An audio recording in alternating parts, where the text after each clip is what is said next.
Nagbabalik na naman ang inyong tagapaglingkod ng mga balita at bawang katotohanan lamang. Naging mainit nga usapin sa mundo ng social media. Usap-usapan ngayon ang biglang pag-atake sa puso ni Remulla na sinasabing bunga ng matinding stress at kontrobersyang kinakaharap niya. Ayon sa mga ulat, hindi kinaya ng kanyang katawan ang matinding batikos at panawagan ng taong bayan na siya ay papanagutin sa umano'y katiwalian. Marami ang nagsasabi na ito ay karma sa kanyang di umano'y pagkakasabwat kay Kuting. Sa kabila neto, may ilan pa ring naniniwala na dapat siyang bigyan ng pagkakataon ipagtanggol ang kanyang sarili. Gayunpaman, hindi may kakailang lalong lumakas ang hinala ng publiko na may tinatago siya ang kanyang biglaang pagbagsak. Kalusugan ay hindi nakapigil sa mga kritiko na patuloy siyang batikusin. Ang iba naman ay nagsasabing baka ito ay isang paraan lamang upang makaiwas sa pananagutan. Samantala, tahimik pa rin si Kuting sa issue na lalong nagpapainit sa mga espekulasyon. Kung talagang inosente si Remulla, dapat niyang patunayan ito sa korte at hindi lamang sa pamamagitan ng drama sa publiko. Maraming mamamayan ang umaasang magpapatuloy ang imbestigasyon upang lumabas ang katotohanan. Hindi sapat ang pagkakasakit upang makaligtas sa hustisya. Sa panahon ngayon, hindi na basta-basta nakakalimot ang taong bayan, lalo na kung may kinalaman sa katiwalian. Ang sinumang nagkasala ay dapat managot, anuman ang kanilang kalagayan. Kung ito man ay karma or simpleng bunga ng stress, isang bagay ang tiyak: ang batas ay dapat manaig.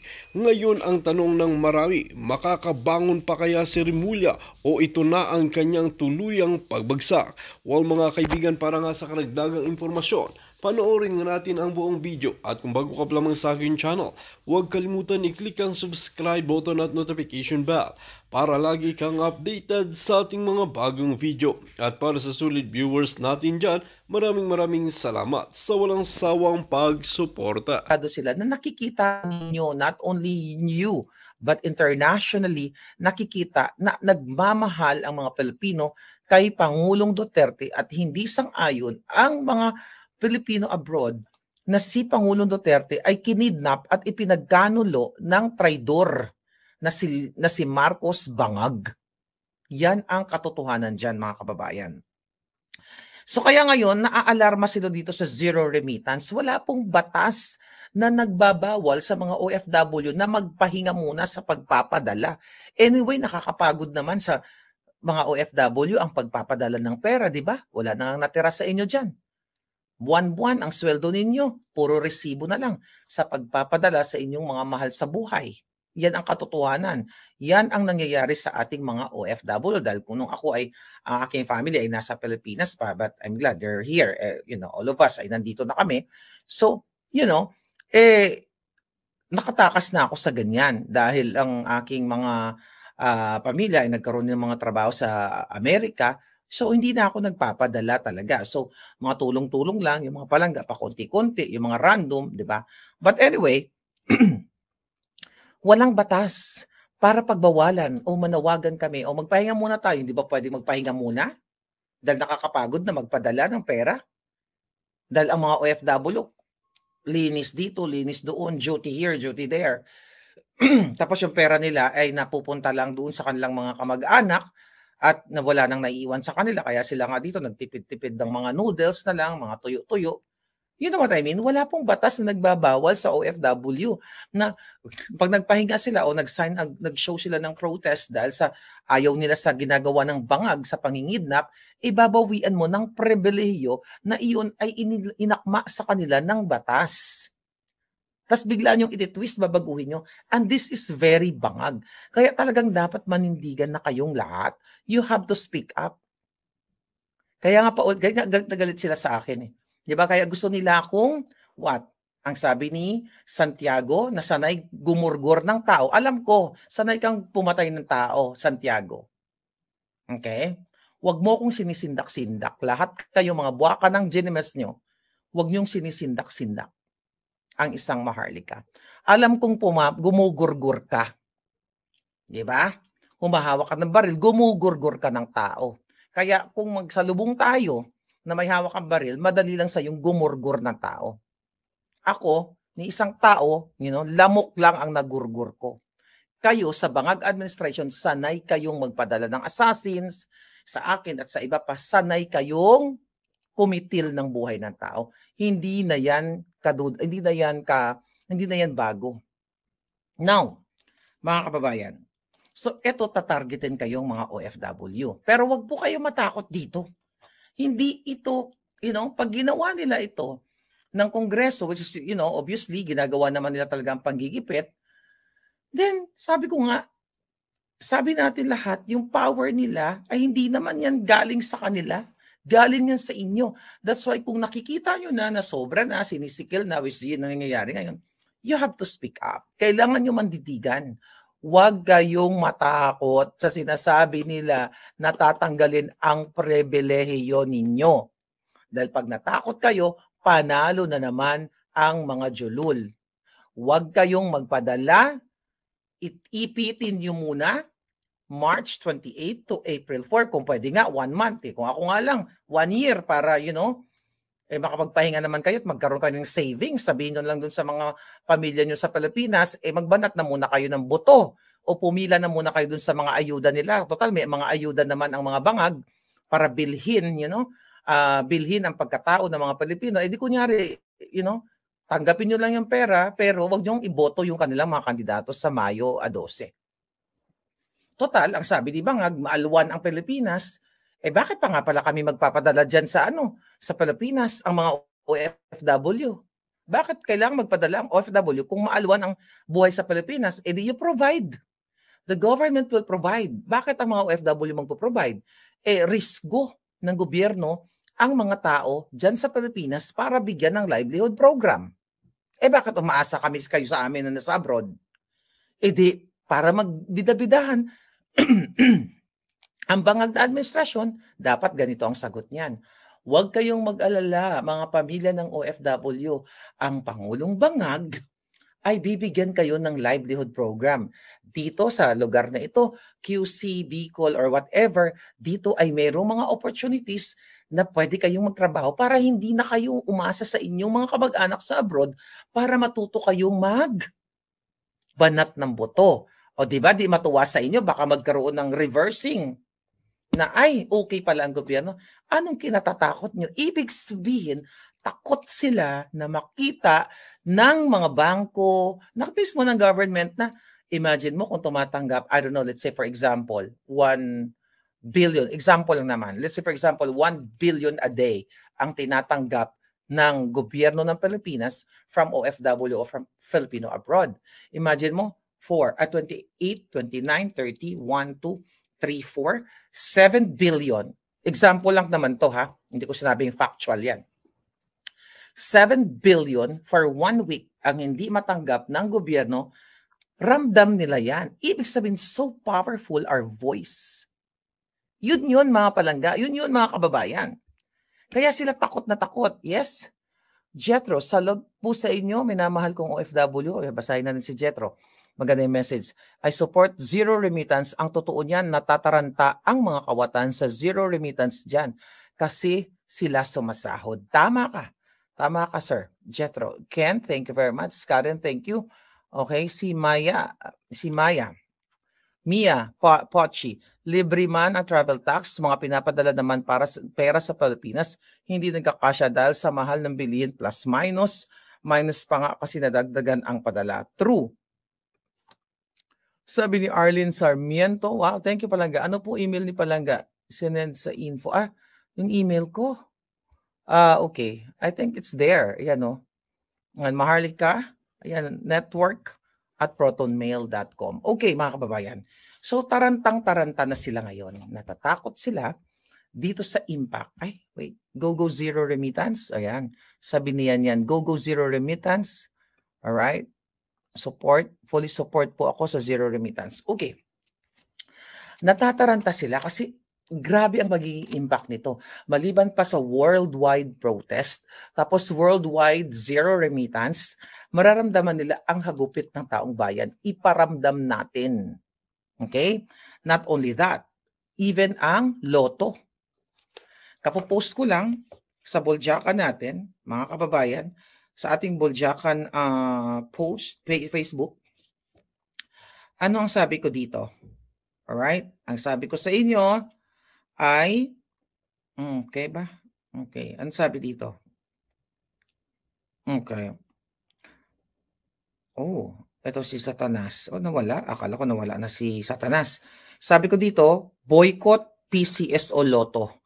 Panagutin ang polboronic na gobyerno. Isabay nyo to. I don't know kung how frequent no ang tayaan sa Lotto sa Pilipinas. March 28 to April 4. O, wag na kayo tumaya forever. Kasi wala, di ba kayo mananalo dun sa Lotto? Dahil si Lisa Tanas lang, di ba? At si Millionario, di ba? Mismo dun sa greetings na, pabarinig natin ulit ito. Just wanted to wish you a happy 60th. Hi, Mel. Or should I say Melionario? Just wanted to wish you a happy 60th birthday. Naku, senior citizen ka na, ha? Dapat magpapayat ka na to be as sexy as Shay. We love you, Mel. I wish you all the best today and for the next 60th year. Big hug. Happy birthday. Thank you for everything you've done for me, my family, for my husband. Sama-sama tayo babago muli para maging milyonaryo. Oh, nakita nyo? Last year yan. Sama-sama tayong babangon muli para maging milyonaryo. Yan ang bati ni Lisa Tanas at totoo nga, nasama-sama sila naging milyonaryo. Hi, Mel. Or should I say milyonaryo? Habang kayo ay nagugutom. Kaya sabi ko kanina, nananawagan kami sa lahat ng Pilipino na itigil ang pagtaya sa PCSO Lotto hanggang hindi nila naipaliwanag ang imposibleng 433 winners or jackpot winners noong 2022. At panagutin ang lahat ng anomalya ni Langka Robles at ni Lisa Tanas na nagsama-samang naging milyonaryo. Saan galing mismo ang sama-samang maging milyonaryo? Sa bunganga ni formalin-inspired Lisa Tanas. Sabi ko pa nga, magsama-sama tayo, walang tataya sa Lotto hanggang walang linaw at katarungan at pananagutan. Hindi tayo papayag na lokohin. I-boycott ang PCSO ngayon. Dahil hindi naman napupunta sa tama ang inyong mga taya. Di ba? Nagsama-sama silang naging milyonaryo. Kasabay ng zero remittance, isabay nyo na rin yan mga kababayan. At sa Lotto, forever wag kayong tumaya hanggat hindi napapanagot ang mga demonyo dyan sa PCSO. At si Lisa Tanas, yan ang katotohanan. Now, I think kung recent ba yun, tinanong na naman si Bangag, na parang sinasabi niya, sir, sinasabi ng reporter, tinanong ng reporter, I think that's, that was latest, can you categorically deny about yung pagpupulburon niya? O, anong sabi niya ulit? Tatawa na naman siya, hindi daw niya i-dignify yung mga ganong tanong.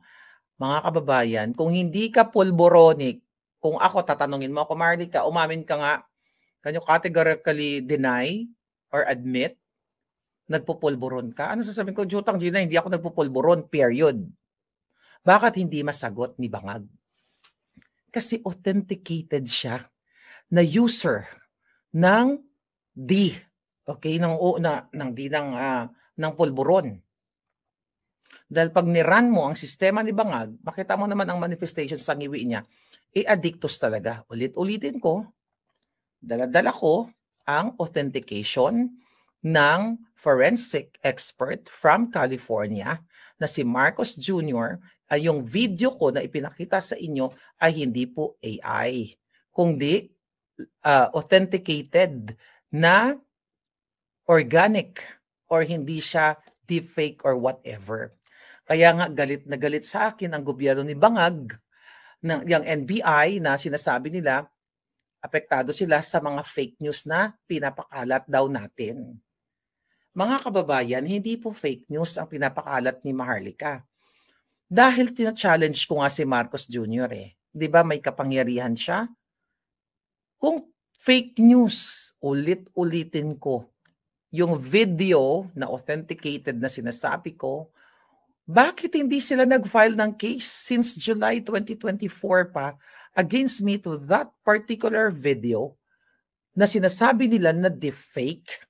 para magkasagutan kami, magharapan kami sa korte para mapatunayan ni Bangag na ako ay nagsisinungaling. Kailangan nilang mag-present ng kanilang sariling forensic firm, my forensic firm, at yung third party ng i-require ng korte. Okay, well, I mean yung legitimate lang na firm, kumbaga, na not firm, ang tawag doon, na agency, anong tawag mo doon, sa mga forensic experts. Doon kami magbakbakan sa court. Pero hindi gagawin ni Bangag yan. At inahamon ko din si Bangag, si Lisa Tanas, si Teddy Boy Locsin Jr., yung asawa niya si Maria Lourdes Barcelon, na minessage ni Lisa Tanas para i-facilitate ang mga dokumento para i-expedite ang mga illegal na dokumento na ginawa nilang legal para ipakidnap ang dalawang bata sa Turkey. I challenge itong mga putang inang ito. Yan yung case na i-file nyo sa akin na sinasabi nyong fake news. Para once and for all, magbabakbakan kami sa korte dahil hindi ko naman sila inuurungan. Ngayon, mga kababayan, ito yung dahilan kung bakit gagamitin daw nila yung Interpol, ay hunt down nila ako sa Amerika kung saan man ako, din nagpadala sila ng assassins para dukutin ako and everything. Kasi ito yung sinasabi, fake news pala eh. Defamatory pala yung sinasabi ko eh. Bakit hindi sila mag-file ng case? Bakit fabricated crime ang gagawin nila, ang ginagawa nila? Maggawa sila ng mga peking address para maisakatuparan nila yung mga warrant of arrest na yan na pinapakita niyayabang nila against me. Merong batas, okay, na pwede nilang gamitin kung gusto nilang lumaban ng parehas. Pero hindi sila makalaban ng parehas, kaya ang ginagawa nila ngayon, pananakot kay Maharlika over my alindog. Sabi ko nga kay Inday, nung first time ko siya na-meet kay Vice President Sara, hanggang sa huling alindog ko, hindi tayo susuko para ilaban ang katotohanan para sa mamamayang Pilipino. No turning back na po. My life from regular bata na makulit, happy-happy lang, nagbago na. At hindi na ako makabalik doon sa buhay na simple lang, na I can, na happy-happy lang. Pero ngayon, dahil tina-target ako ng mga kalaban, I have to protect myself. Kasi, nasa Europa ako ngayon, they can hire gurgurero. Support po ako sa Zero Remittance. Amy Harlen. Karen Whitmore, Rodora, thank you so much. Ayan. Andiyan pa ba kayo? Nagurgur ako na nasira yung momentum natin, mga palangga.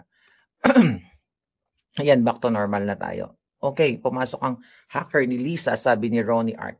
So ngayon mga kababayan, so eto ngayon, talagang patuloy na tina-target. Eto, tina-target ako, tina-target yung mga vloggers, tina-target si Sas. Si Sas naman ngayon, well actually hindi lang yan, I believe hindi lang yung kaso ni Shelo, whatever, ang panggigipit kay Sas. Ito ay para gamitin nila yung mga kaso na yan para mabura kami dito sa YouTube, sa Facebook. Di ba? Kaya sinasabi nilang fake news kami kasi pag nagwagi sila, ipipresent nila yung mga court decision na yan, like kay Sas, to cancel passport ni Sas o kung ano pa man, para matanggal kami sa social media. Kasi our voice is so powerful. Na apektado, it's not because nagatid kami ng fake news. No. Anyway, hindi naman ito news ang binabalita natin sa inyo. Ito ay expose ng kidnapping ni Marcos Jr., ng mga pangawat niya. So ang target talaga nila, patahimikin tayong lahat. Sinisimulan nilang patahimikin yung mga vloggers sa Pilipinas. Hindi sinimulan. Yes, pinatatahimik na nila. Pero patuloy pa rin, ako patuloy lumalaban kahit saan man ako dako ng mundo. Ay hindi ako natatakot dyan sa mga Interpol nila. Alam ko they can do anything. Diba? But I am ready sa kanilang kapjotahan, sa kanilang illegal at fabricated crime against me, fabricated address. Hindi po ako natatakot kung pwede ko nga lang po i-request sa ICC na ikulong na nila ako katabi ni Pangulong Duterte. I will do it. Hindi ako nagbibiro. Kaya kung naririnig ako ng ICC, okay, Pwede ba exemption ako na wala lang, walang kaso, pero gusto nyo ako ikulong dahil gusto nyo lang, edi I'm willing. Basta make sure nakatabi kami ng room ni PRRD. At i-allow nyo ako na gumamit ng kitchen nyo. Yun lang. Di ba? So anyway, nagorgor tayo at sabi ni EJ, magugutom daw ang pamilya natin sa Pinas kapag di tayo nag-remit. Bakit isang kahig isang tuka lang ba tayo? May savings tayo sa Pinas na pwedeng gamitin ng pamilya natin. Good point, EJ. Yung mga pinapadala natin, di ba? Pinapadala nyo pala na nakasave lang sa bangko para may madukot sila or whatever. Bakit kayo concerned? Bakit itong mga bangag na ito concerned na magugutom ang pamilya ninyo? Concerned? Bigyan nyo ng trabaho. Diba? Dapat bigyan ng mga bangag ng trabaho ang pamilya natin. Arlene Sarmiento, thank you palangga. Pangkape, pakasilo po yung email ko, madam. Mainit-init pa po na news yung nakakalungkot. Patungkol saan yun palangga? Ano nangyari? Anong mainit-init na balita na hindi ko alam?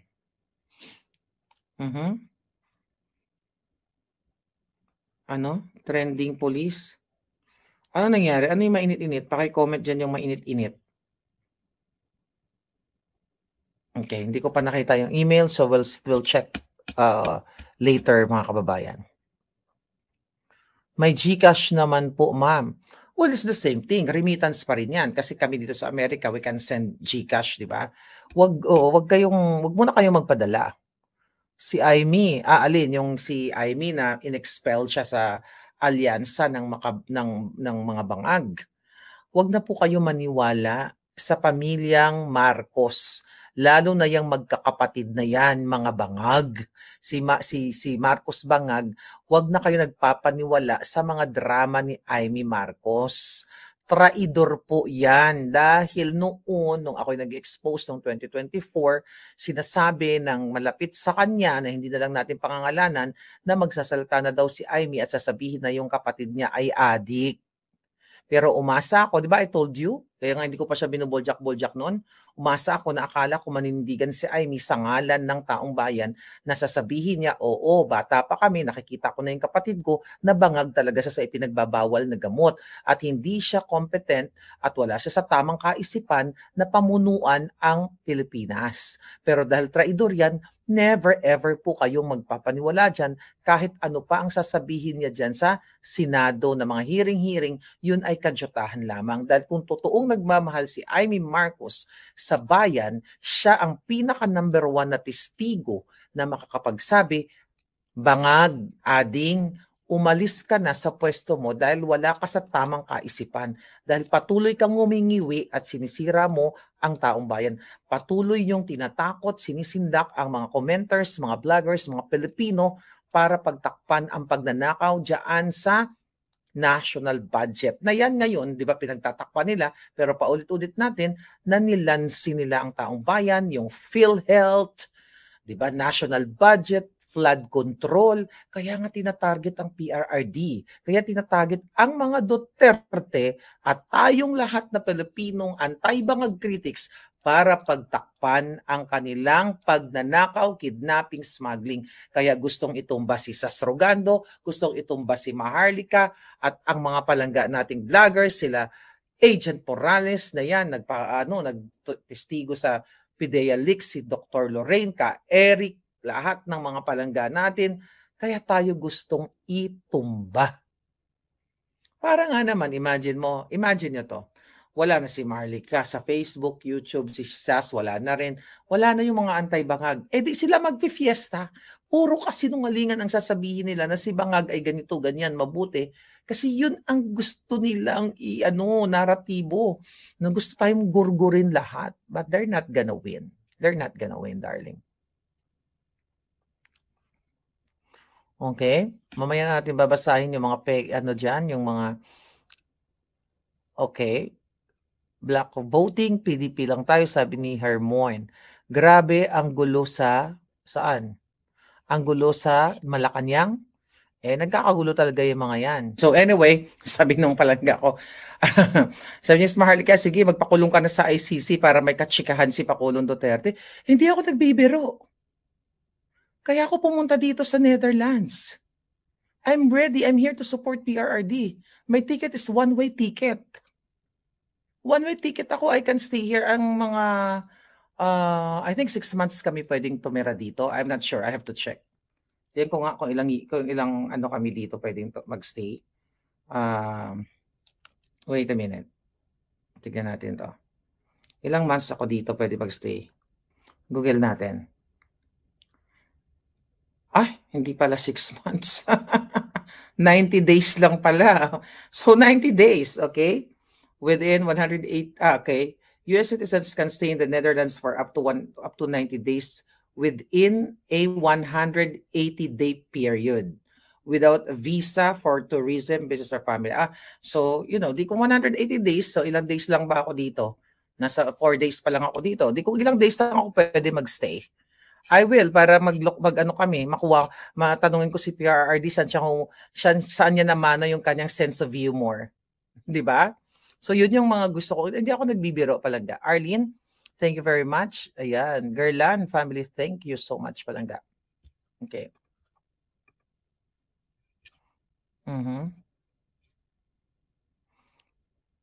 Okay, nasagot ko na to mga tanong nyo. Okay, ano pang pakatanungan? Rodora D. Alright, ano pa yung mga katanungan? George Sapino, thank you. Hindi, 90 days. Yeah, pwede. Well, say bala na. O mag-apply na lang ako ng asylum katulad ni Harry Roque. Di ba? Or maybe we can put up business. Why not? Baka pwede tayo magtayo dito ng Filipino karinderya, di ba? We can get a business visa. You don't know. Maraming possibility na pwedeng gawin dito. But I'm open. Alright? Okay? Kasi naman, online at saka more on call lang naman ang aking livelihood sa Pilipinas. So, nagbayad ng $12 per hour so I can receive call, text, email, Facebook, audio sa aking mga clients. So, I can do it remotely. So, I can stay here hanggat kailangan magstay. Right? Magtitinda ng tulips, sabi ni Precious Gonzalez, di ba? Why not? Okay, ano sabi dito?